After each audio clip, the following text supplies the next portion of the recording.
fait vrai. Il y a d'autres mécanismes et contextes qu'il fallait recontextualiser.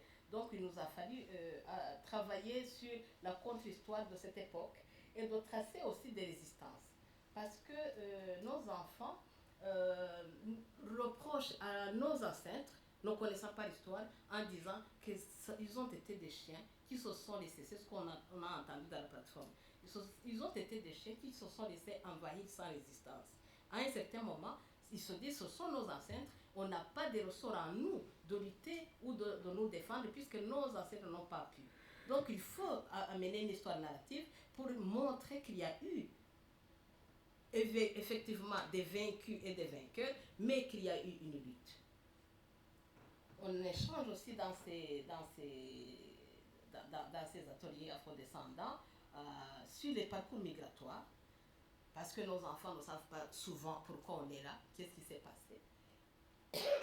Vous vous rendez compte que les gens qui ont connu le génocide ou d'autres guerres fratricides, ce n'est pas aussi évident de commencer à raconter ce qui s'est passé à ses enfants, surtout que nous sommes la première génération qui a vécu ça. Donc quand on essaie même d'en parler, il y a une charge émotionnelle là-dedans qu'on n'a pas envie d'inculquer à nos enfants. Et du coup, tout ce qu'on a vécu, les causes de nos migrations, on retient un peu tabou. Et nos enfants nous le reprochent. Ils nous l'ont reproché dans nos ateliers afrodescendants. On a été obligés justement de rentrer en famille et de chacun raconter à ses descendants qu'est-ce qui s'est passé, pourquoi est-ce que je suis ici, quels sont devenus les miens. On a été obligés d'en parler. Nos enfants aussi nous reprochaient les humiliations et les hontes qu'on a vécues. Ils nous regardaient. En fouillant, en venant dans ces pays, souvent les gens étaient vus comme des héros parce qu'ils ont dû braver énormément d'obstacles. Mais quand ils arrivent ici, le moindre policier ou le moindre agent de nettoyage nous insulte, nous considère comme des moins que rien et on ne résiste pas. Et du coup, c'est vraiment quelque chose de très violent pour nos enfants qui disent mais mon père que je croyais qu'il était capable de me protéger, il se fait agressé par une petite fille à la commune de 20 ans et il ne rétorque même pas. Oui, il ne rétorque pas parce qu'il ne connaît pas la langue, ou bien même s'il connaît la langue, parce qu'il sait qu'elle est rétorquer, ça va limiter l'accès à certains droits. Et du coup, c'est une déception pour nos enfants. Il a fallu parler de ça aussi, et de parler de cette honte, et de parler pourquoi on accepte ces humiliations et ces hontes, mais que ça ne doit pas se répercuter sur nos enfants. Dans ces ateliers, alors, on apprend aussi à se défendre, à lutter, s'organiser pour lutter collectivement, mais pas seul, avec les alliés, tels que Mireille Tchouzi-Lebel vous l'a dit, parce que nous sommes dans une plateforme avec des personnes qui nous soutiennent, avec des personnes qui nous ont offert cet espace sécure pour se nommer, pour se parler, pour s'organiser, et ce sont de véritables alliés pour nous. Donc on ne doit pas oublier que ce n'est pas une lutte des afro-descendants, c'est une lutte collective avec les alliés. Il a fallu, au bout de 2 ans, évaluer l'impact de nos ateliers afro-descendants où on est hommes, femmes, jeunes, vieux, on se voit énormément. On invite beaucoup aussi d'experts qui viennent nous parler, des anthropologues, des historiens, des artistes qui viennent nous parler de l'art africain. Il a fallu faire en tout cas une évaluation de qu'est-ce que ça rapporte, parce que ce n'est pas souvent visible les impacts. Et du coup, on a fait une alliance avec l'université de Mons. Ils sont dans la faculté d'anthropologie des migrations et ils ont fait une enquête à travers la méthodologie d'entretien semi-directif. Ils ont pris 15 personnes, des jeunes, des moins jeunes, mais aussi une personne et des alliés qui font partie des alliés pour voir quel est l'impact à ces différents niveaux. Et pour les afro-descendants, la question c'était quel vécu ils ont en Belgique et en quoi participer aux ateliers peut les renforcer. Excusez-moi, j'ai eu la grippe. Donc on a relevé 4 impacts. Pouvoir se dire, nommer son expérience du vécu dans un espace sécure et pouvoir collectiviser ces narrations a permis de créer une communauté de soins. C'est-à-dire qu'on est entre les gens maintenant qui nous écoutent, qui valide que ce qu'on a vécu, c'est pas de la paranoïa, puisque quand on le dit dans nos lieux de vie, on nous dit mais tu es paranoïaque, ça arrive à tout le monde. C'est pas du racisme, mais en confrontant ces narrations qui se ressemblent toutes, ça permet de se dire c'est pas moi en tant que personne, ou en tant que Cécile, ou en tant que Jacques, ou en tant que Yacoub, c'est pas moi qui suis visé, c'est ma collectivité, c'est ma couleur. Et ça permet justement de prendre les soins les uns des autres par cette narration. Ça a permis aussi d'augmenter le capital biographique. Parmi les capitaux dont Bourdieu a parlé, il n'a pas parlé de capital biographique, je ne sais plus quel auteur, j'ai oublié, mais qui a parlé du capital biographique comme quelque chose qui soutient le psyché de l'être humain. Quand tu ne sais pas dire qui tu es, d'où tu viens, quelle a été l'histoire de tes ancêtres, tu es nulle part, tu manques d'ancrage, tu manques de repères. Et nos enfants, on ne peut pas leur demander d'être bien dans une société où ils ne savent pas qui ils sont, où ils ne savent pas d'où ils viennent. Et nous aussi, la génération qui a migré, on ne peut pas être bien et bien s'intégrer si on ne sait pas se nommer, si on ne sait pas nommer ce qu'on vit, si on ne peut pas faire référence à notre culture pour dire dans ma culture je regarde ça. Oh, c'est gentil. Merci beaucoup.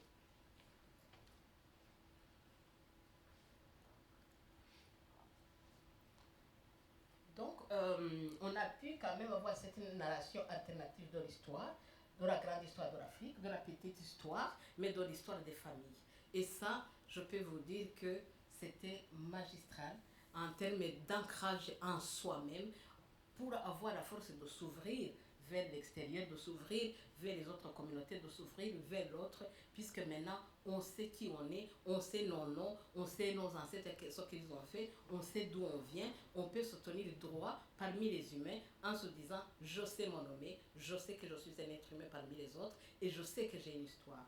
Il y a eu aussi cette construction collective d'un schéma de compréhension des dynamiques oppressives et post-coloniales. C'est un mot assez savant, si je peux le dire comme ça, mais ça nous a permis de comprendre que le racisme a des liens avec le capitalisme et que c'est le capitalisme qui a donné naissance aussi au racisme, que c'est pour des intérêts économiques qu'elle se perpétue, que ce n'est pas parce qu'on est des êtres humains sous-hommes qu'on est oppressé. Non, ce n'est pas ça. C'est parce que le capitalisme est fait de bois. On dit quoi en français? Fait du feu de tout bois. Voilà. Donc, ça nous permet de nous situer en se disant on subit le racisme, tout comme les femmes subissent le sexisme. Donc, c'est grave, mais c'est pas moi qui suis concernée. C'est pas moi un déchet de la société. C'est pas moi qui n'ai pas digne de vivre. C'est pas pour ça que je suis oppressée. C'est parce que à un certain moment de l'histoire, je suis plus faible et du coup, je subis la force du plus fort. C'est très important pour avoir des armes de lutter, puisque maintenant, mon ennemi, ce n'est plus mon voisin, ce n'est plus mon collègue, ce n'est plus mon directeur ou ma directrice, même si je peux sentir qu'il y a peut-être du racisme ou des tendances ou des mots ou des gestes, je sais que lui aussi, il est autant aliéné que moi. Il est autant aliéné dans sa suprémacisme qu'on lui a inculqué, tout comme moi aussi on m'a inculqué le sentiment d'infériorité, lui aussi on lui a inculqué le sentiment d'infériorité. Et quand je sais ça, je peux maintenant entrer en dialogue avec lui. Parce que je sais que c'est malgré lui, malgré moi, qu'on est dans ces situations. Et du coup, on peut travailler pour se rencontrer. On apprend donc à organiser des résistances personnelles, des résistances intergroupes, des résistances extracommunautaires, donc avec les alliés, mais avec des vrais alliés. Ça, c'est l'impact. Vous voyez combien c'est vraiment immense.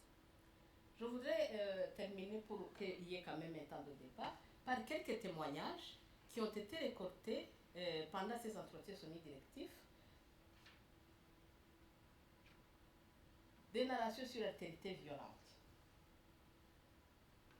Vous préférez que je lise ou que vous lisiez? Quand je suis arrivée, j'avais 6 ans et mes parents m'ont inscrite à une plaine de jeux pour socialiser vite avec les autres enfants. On est allé la première fois à la piscine Et les autres enfants disaient que si j'allais aller dans l'eau, que l'eau allait devenir toute noire.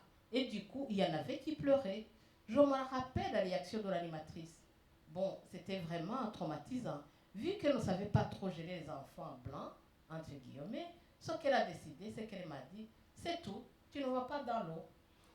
Et ça, c'est une fille de 26 ans qui nous a raconté sa première expérience. Elle était à l'école maternelle. Dénalation sur le tété sans substance.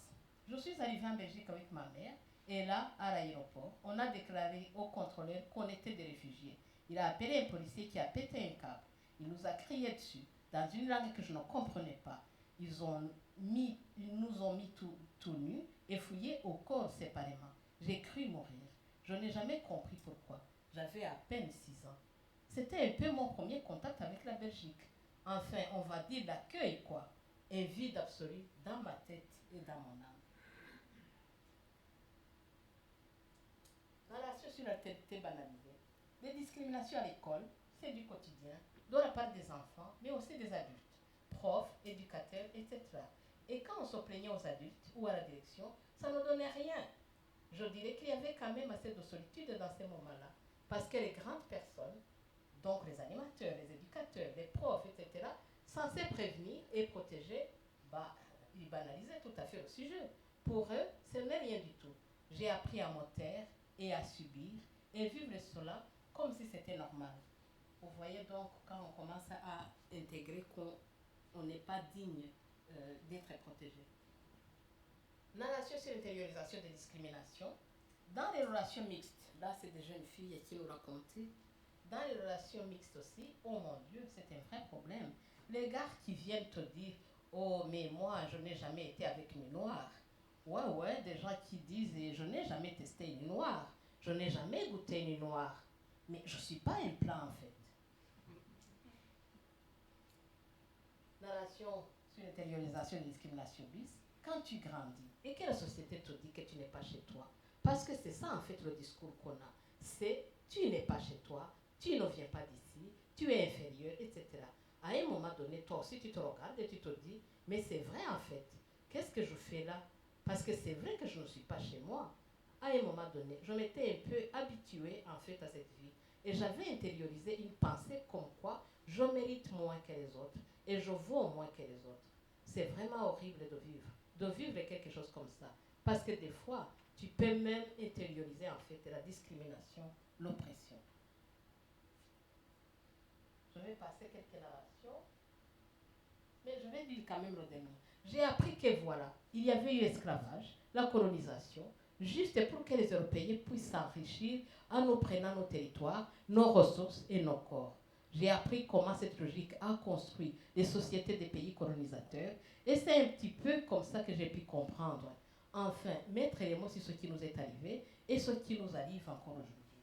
Ça, c'est vraiment la part de la déconstruction que j'ai beaucoup adorée. Je dis encore la dernière phrase,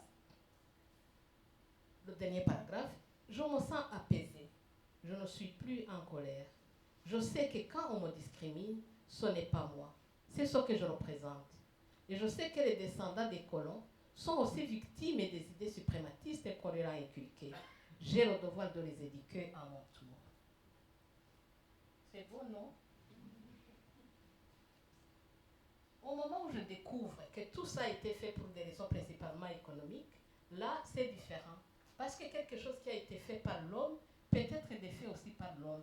Et donc, ça, personnellement, ça m'a quand même augmenté mon pouvoir d'agir et ma volonté de vouloir faire en sorte que ça change. Et me dire, non, en fait, ce n'est pas normal. Et tout ça, ce n'est pas juste. Donc, les choses vont changer et elles vont changer aujourd'hui en commençant ici et maintenant et quel que soit le temps que ça prendra. Je ne vais pas tout lire, mais je vais vous parler des prochaines étapes de la plateforme pour pouvoir vous inviter à notre quinzaine décoloniale. J'en profite. Nous allons donc sensibiliser le grand public, y compris vous, à travers l'exposé humain.